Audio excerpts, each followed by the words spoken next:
সংবিধান তাহলে কি বললাম, সংবিধান হলো আমাদের দেশের একটা আইনের বই, বুঝা গেল। সেখানেই রয়েছে একটা নাগরিকের কি কি মৌলিক অধিকার এবং নাগরিকের কি কি কর্তব্য, ঠিক আছে।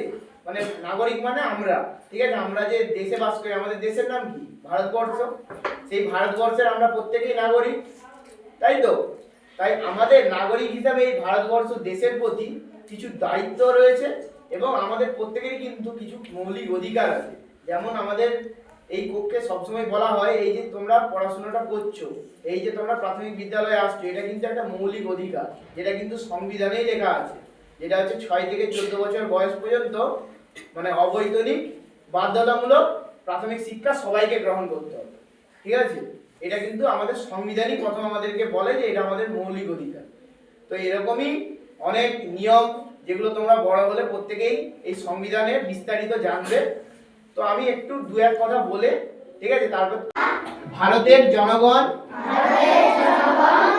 ভারতকে একটি সার্বভৌম সমাজতান্ত্রিক ধর্মনিরপেক্ষ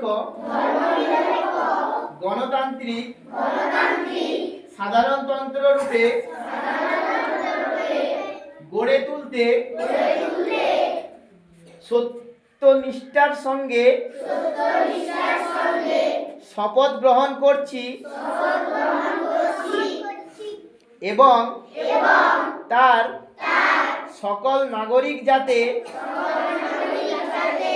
সামাজিক, অর্থনৈতিক ও রাজনৈতিক ন্যায় বিচার, চিন্তা, মত প্রকাশ, বিশ্বাস, ধর্ম এবং উপাসনার স্বাধীনতা, সামাজিক প্রতিষ্ঠা অর্জন ও সুযোগের সমতা প্রতিষ্ঠা করতে পারে এবং তাদের সকলের মধ্যে ব্যক্তি সম্ভ্রম ও জাতীয় ঐক্য এবং সংহতি